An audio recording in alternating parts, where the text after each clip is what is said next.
Welcome to York and round one of the 1982 Rothmans British Open Rally Championship. We're here for the Mintex rally, which has gathered a superb entry of top-name rally drivers.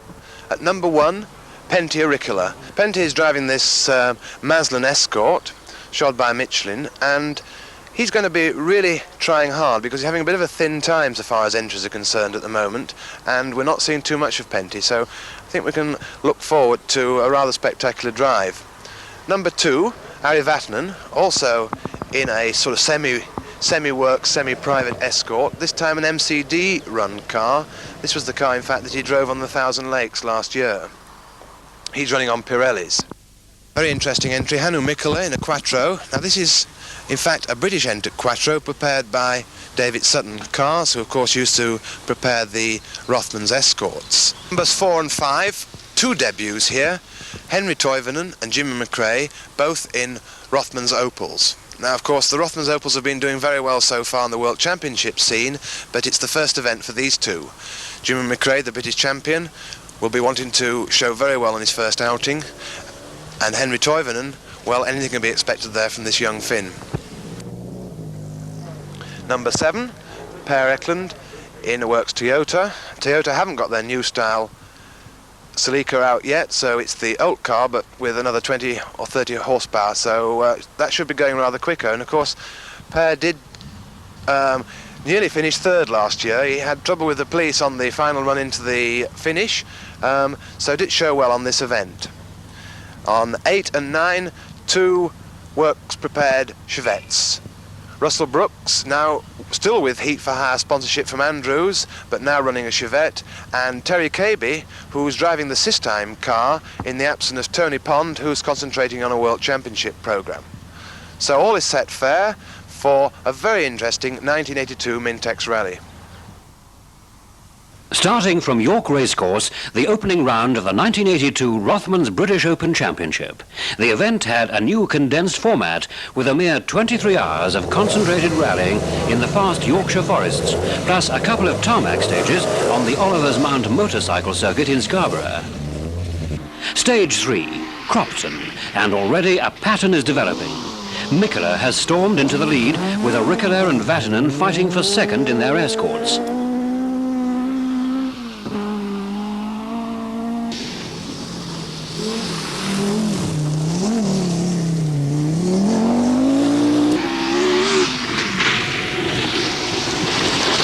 Ari's over-enthusiasm here costs him 10 seconds, and it takes him another 3 tests to haul in Pentti. Both Opel drivers hit trouble early on, with Toivonen spinning on stage 2. Eklund's drives for Toyota GB get no more successful, and he was out with a distributor problem before the first service stop, where a lonely Tony Fall contemplates a quick gearbox change for Toivonen's car. Meanwhile, in the MCD camp, Vatanen's car shows signs of a bruised front corner. Getting used to it always at this point of time, and the stages have been very slippery, so it's not very enjoyable, but you know, it's getting better all the time. You've been off a little bit here? No, I haven't been off at all. Hit the pothole. Pothole? What position are you in, yeah? Second, I was told. After behind the big monster.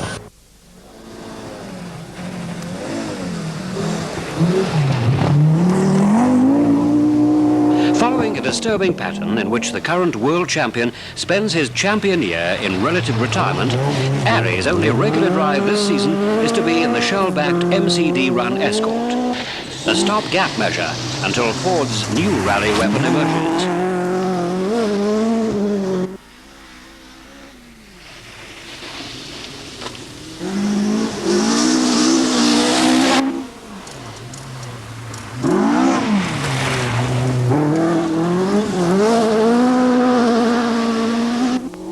Ari spent most of the day in second place. At first, trying to hold off Auricola's attack, and then an equally effective onslaught from Henri Toivonen, whose windscreen had been shattered during the night by stone-throwing spectators. The two arrived at Oliver's Mount only 2 seconds apart.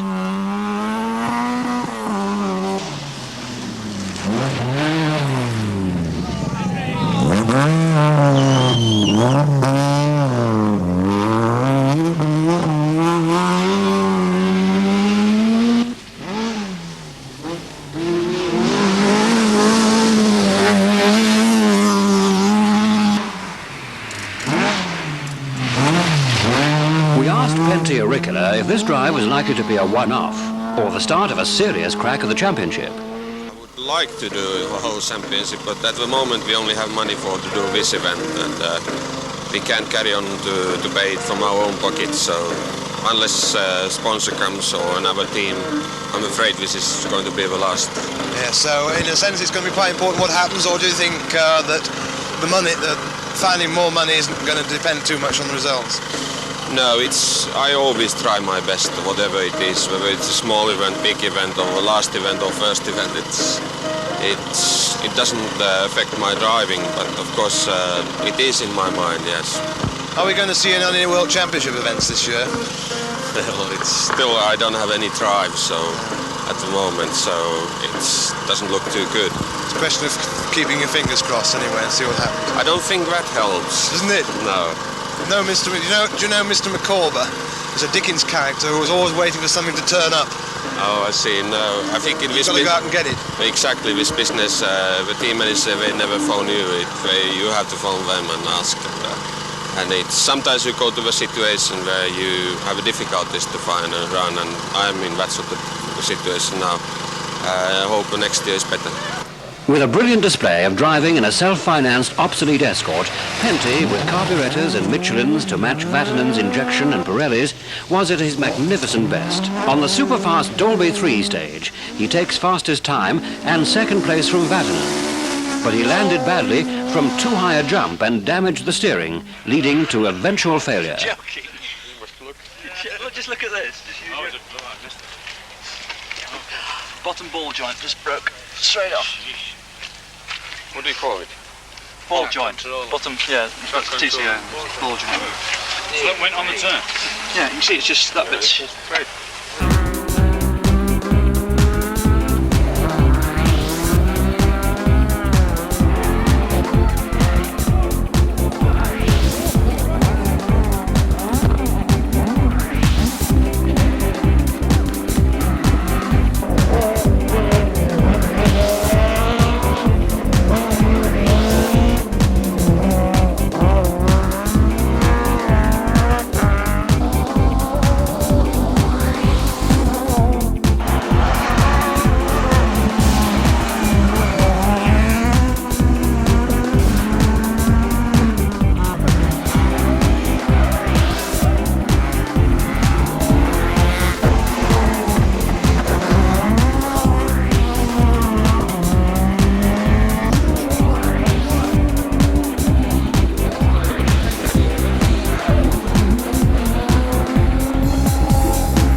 Fascinating things about the new season is the fact that the FIA in their wisdom have decided to change the groupings for international competition.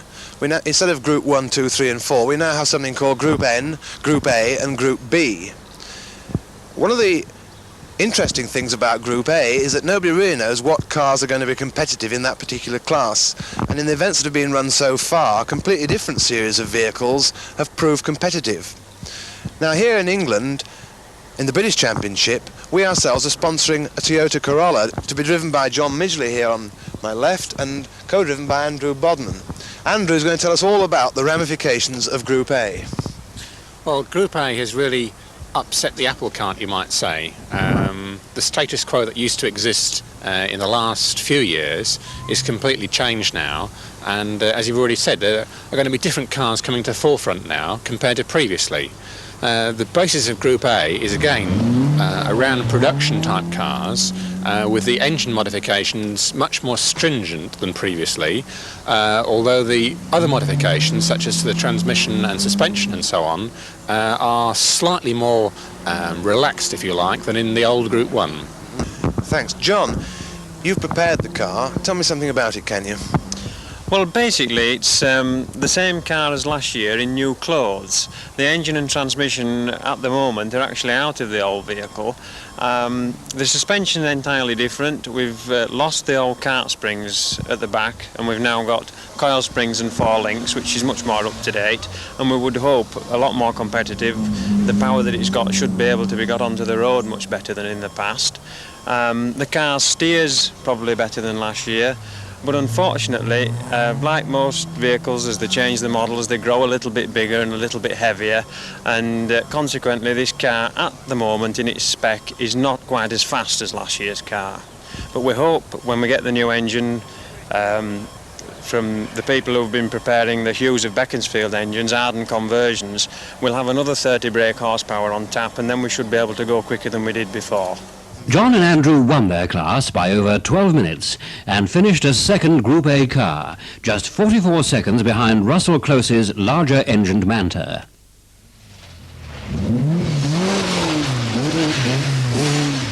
The two Chevettes of KB and Brooks fought throughout the rally, and Terry KB kept ahead, getting in front of McRae at times to hold a temporary fourth.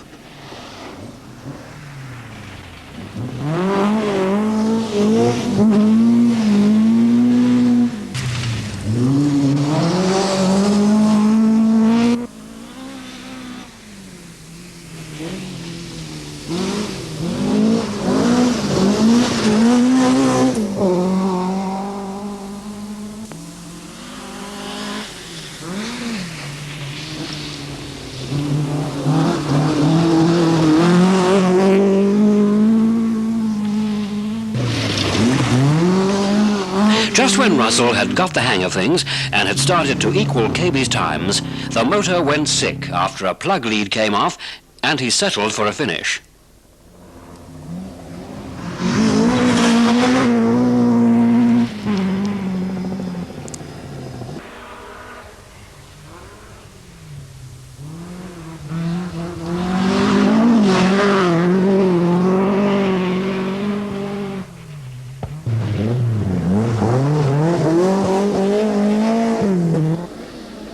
Despite complete familiarity with the Ascona 400, champion Jimmy McRae, in his first event for the Rothmans team, struggled from the word go and was frequently behind Terry KB in 6th place.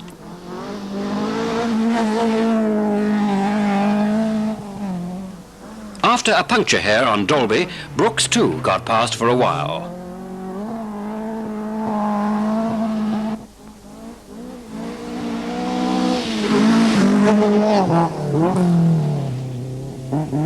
And while these battles went on behind them, Mikkola and Hertz keep rolling on, building their lead to the point where, when Penty retired, their win was in no doubt at all.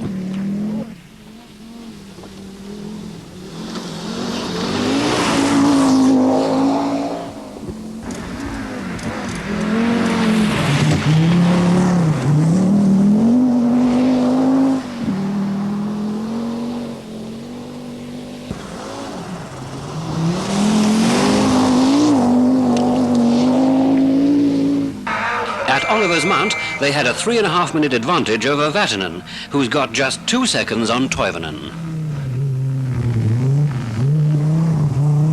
Next one on the line, number 2, this is Ari Vatanen, who on the first time round did a 4. Who, as you heard, is learning his way around that car. And there goes second place. Henry is through, despite catching his tail on the scenery. 3, 2, 1. Away goes Vatanen. Fairly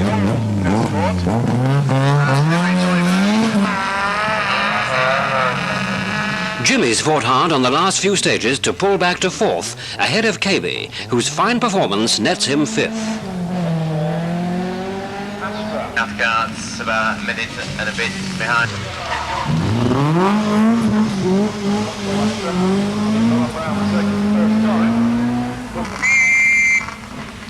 6th goes to Brooks. And Russell. Number 40 in Harrison with Mike And he's followed by Bill Doby, partnered by Dillis Rogers. 8th, Ian Cathcart and Dave West.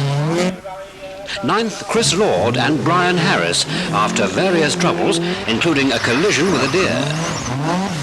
And 10th, local star Steve Bannister, after a troubled run.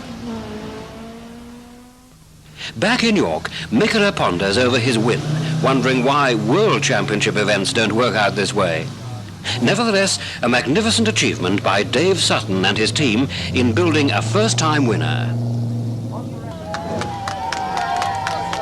Toivonen's last-minute second place salvages a little for the Rothmans team.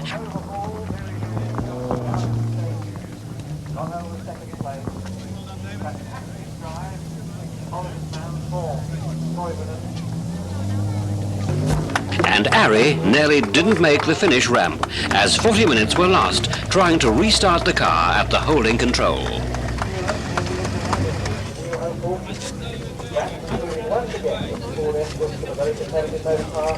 I got.